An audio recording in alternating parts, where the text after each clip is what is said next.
What's up, guys? Giver here, coming to you from the floor of my basement again. But I just wanted to get this video out there. I had the opportunity to go to an Ixalan Prerelease over the weekend. Went down Friday, started at midnight. I don't think I got back home until like 5:30 in the morning. Getting too old for that. But anyway, so what I wanted to do was go over the pre-release itself. So obviously, the way it works is in this box here, it comes with a promo card. It's either a rare or a mythic foil card, and then 6 packs. And from those 6 packs, you make a deck, 40 card deck, and then you basically play a little mini tournament. So what I'm going to do is I'm going to go through the cards that I got. We'll go through the deck that I made first, and we'll talk about how it worked. So, Paladin of the Bloodstained. This was a pretty good card. You know, having the little white lifelink vampire creature token. Anything that makes a little extra creature when it comes down isn't bad, and it's a 3/2. Raptor Companion. I just pretty much put him in because he's a 3/1. He's cheap, and if he can swing in for a few points of damage here and there, hey, you're doing good. This guy, he was kind of a last pick just to throw in there. I needed another creature. 1/7 for 4 mana. He's nothing great. Now, I did pull a Jace. That was pretty awesome. I didn't really get to use Jace all that much. A couple games I drew him. But one thing I found with him, yeah, he's a 3-cost Planeswalker. And he can make a little 2/2 illusion guy. But he really doesn't get super broken until you can get this -5. In order to do this, you really have to have a board to protect him. And I never could find myself in the position that I'd have a board to protect him well enough. But once you do, if he starts making copies of himself, then it just gets absolutely bonkers. So he's pretty much the reason why I threw blue in here. I knew that I was going to play blue when I pulled Jace, just so I could try him. So that was really cool.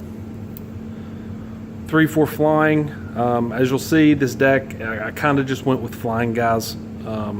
So he worked out well, 3/4 flying. These little 2/2 guys with lifelink are really good. And I'll show you why here in a minute. There's an enchantment that I would put on him. I think I'm running 2 of these in the deck, but that enchantment would give him +2/+2 in flying. So then you've got a 4/4 lifelink on turn 3. This just, you know, at that point you don't care if your guys are tapped and you're getting attacked. I mean, you're dealing 4 every turn and you're gaining 4 life. This guy, he was okay, but nothing too great. This person in here, it was good when you get the raid off. The problem was I didn't have a whole lot of low-cost creatures to get the raid off, so a lot of time I just have to play her without getting that raid ability. But still, she was decent. 2/2. This guy, I mean, a 3/2 gives you 4 life. Not great, but in sealed, she came in handy. This guy right here single-handedly won me the game. I mean, anything with flying and sealed, if your opponent doesn't have a flyer or something like that, then they're just screwed. I mean, this guy was just swinging in for 2 damage every turn. There was one game where I just completely wore a guy down from 20 to 0 just by attacking with this every turn. These were really good. I ran 2 of these just because you can bounce a creature. So anything, you know, a flyer that they've got that's blocking or just something that's getting in your way, throw it up and you get a little treasure token to help you cast stuff on the next turn. This is just a counter. Again, another one of those. There's the enchantment, +2/+2 in flying. Again, this is just something to bounce something back. It pretty much delays him for a turn. This thing's just junk. I just threw it in there for no reason. I put this Demystify in because there's a lot of those enchantments that turn into the lands, and I didn't really want those things running amok on me. So I threw one of these in there just to deal with it, and it worked out pretty good one game. And again, another flyer with flash. That's not too bad. Another one of these little lifelink guys. This guy's actually no, wait, that's not it. I mean, that guy is what it is. It's no big deal. This guy right here, this guy is amazing and sealed. I mean, he's attacking and he's tapping. So if the opponent doesn't have anything, doesn't have very much of a board, then it pretty much just allows you to kind of pick your battles, right?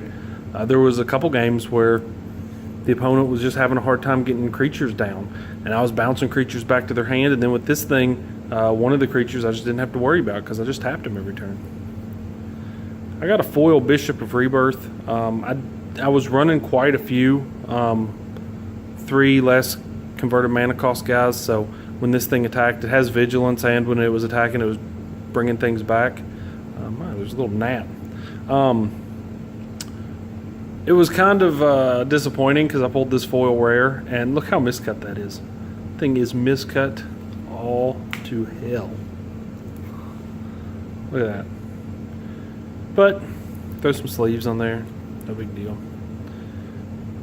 And then that's just kind of a little combat trick. So that was my deck. First game that I played, it was a really close game. My opponent made a little bit of a mistake, and he was honest enough to tell me about it. Which ended up costing him the game. So kudos to him. He got my respect on that one. So I went 2-1 that game, first game. Second game, I went 2-0. Just my flyers, just running around all over him. Third game, I went 2-0. That guy was having some mana problems in one game, and in the other game, he just couldn't lay down enough stuff to last through all the bounce. My bouncing creatures back to his hand, back to the library, that kind of thing. And that one was just over. Pretty simple. It was 2-0. And then in the final round, sorry, I just burped. Final round, I lost 2-1. So he just had, I just couldn't compete with his deck. And then in one of the games, I could not draw an island to save my life. So that's what got me. So anyway, what we'll do is let's open up the package here. So as I said, you get a little life counter. It's kind of cool.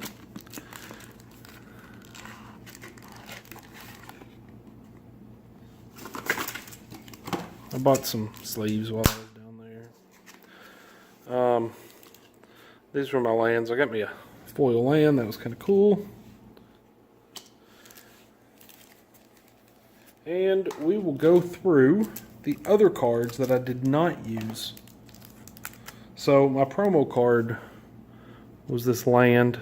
It's a foil rare. It enters the battlefield tapped unless you have a swamp or a mountain, and it's a black-red dual land. So nothing too great. The rest of the cards I got, we'll just go through them slowly.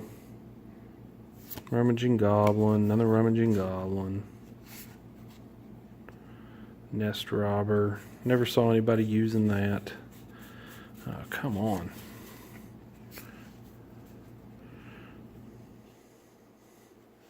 Sun-Crowned Hunters. I never saw anybody using that.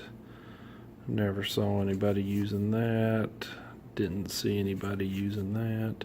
If I run into something that I saw somebody playing with, I'll let you know how it did. But didn't see anybody using that. I saw some people running that. It's just a 2/2 haste and it explores. That's not terrible.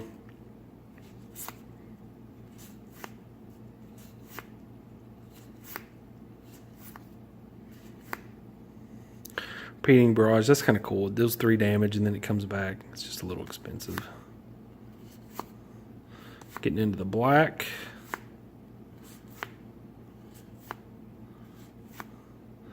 There's my artifacts, nothing great.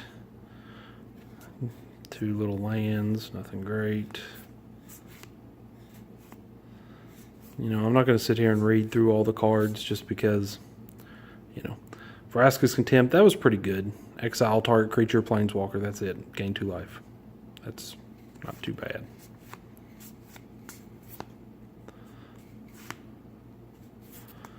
And the green.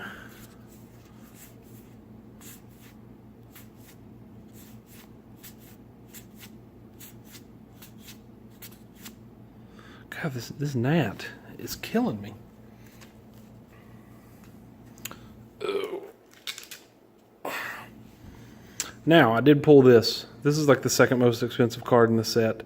So when it enters the battlefield, you can take a creature card from the top 4 of your library, put them in your hand, put the rest on the bottom. At the end of your turn, basically, if you control 4 or more creatures, you get to transform this. And this thing is amazing. It turns into a land that gives you a green mana for each creature you control. So, yeah, that's pretty nutty. And then again, the blues pretty much pick through. This guy, hey, he wasn't worth running.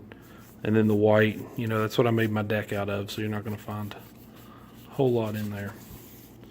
So, because I did decent, overall I went 4th place. I got a pack for every game I won. So, 3 games won, 3 packs. And then for getting 4th place overall, I got 2 packs. So let's go ahead and open. We got 5 packs to open of this Ixalan. Let's go ahead and open it.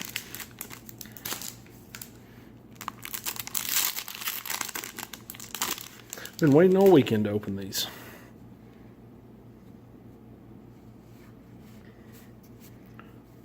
Skullduggery, Shorekeeper, Jade Guardian, Encampment Keeper, Run Aground, Unknown Shore, Swashbuckling, Headwater Sentries, Vanquish the Weak, Lightning Rig Crew, deal 1 damage to each opponent. Whenever you cast a pirate spell, untap it. Okay. Wild Growth Walker. Whenever a creature explodes. Huh, that's not bad if you make a deck with a lot of explorers. Lurking Chupacabra. Old Growth Dryads. When it enters the battlefield, each opponent may search his or her library for a basic land card. Oh, so he's a 3/3 for 1 and he gives your opponent like a land type deal. Okay.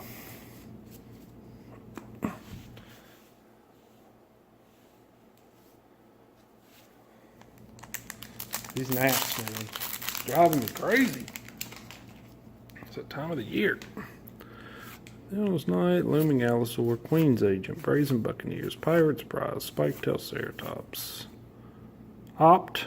Let's just scry 1, draw a card. That's a good one. Dinosaur Stampede. Attacking creatures get +2/+0 until end of turn. Dinosaurs gain trample. Gets +2/+0 when it attacks. Pay 4 life, it gets indestructible. Okay. When it enters the battlefield, target opponent loses 1 life for each vampire. Captain Lannery Storm. 2/2 haste. Whenever she... Get off of there. Whenever she attacks, create a colorless treasure artifact token. Whenever you sacrifice a treasure, Captain Landry gets +1/+0 until end of turn. Okay.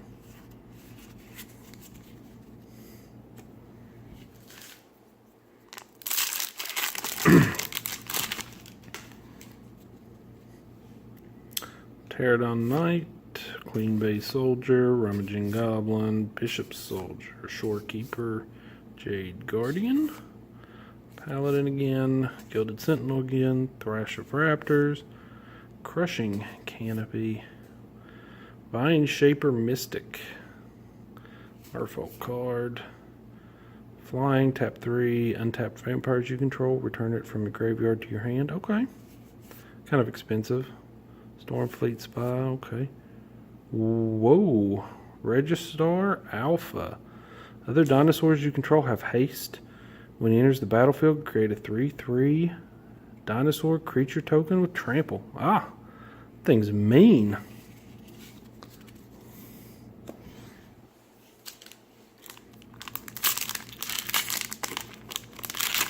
I heard some people, I never had that Registered Alpha played against me, but I had some people in the tournament, I heard them talking about it and how much of a pain in the butt that was to deal with, especially in sealed. So Dinosaur Stampede, Tepic Huntsmaster, dinosaur spells cost 1 less, okay. Walk the Plank, okay. Emperor's Vanguard, Whenever he deals combat damage to a player, you explore. Foil River Herald's Boon. Okay.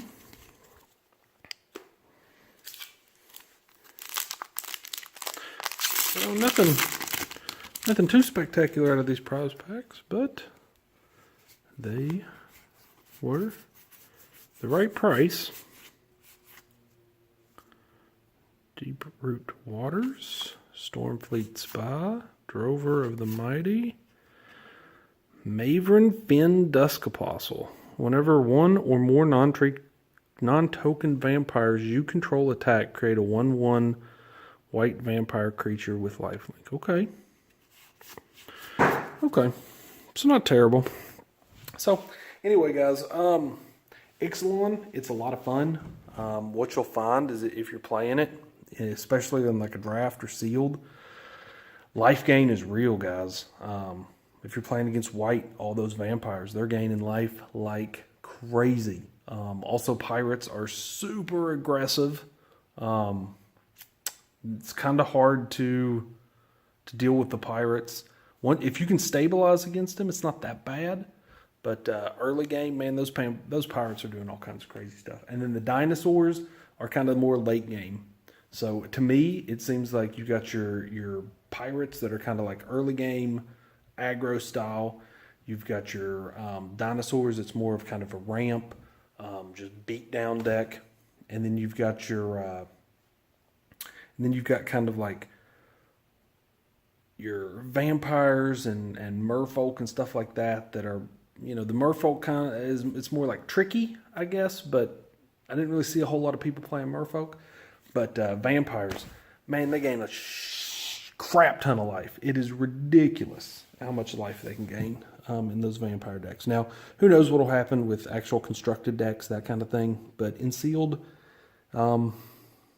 be prepared to deal with a lot of life gain and a lot of pirates running at you. So anyway, that's all I got for now. I just wanted to kind of open this up and let you guys see some Ixalan cards. I got a box on the way. It'll be here next weekend. And we'll open that bad boy up and go from there. Still got 2 boxes of Kaladesh left that we need to open up as well. And I got all these cards that I bought off of a kind of collection, some dude's collection that I bought that I still got to go through. So yeah, there's a lot of stuff going on the channel. Should be fun. Don't forget to subscribe, like, tell your friends, and check out that Patreon page. Talk to you guys later.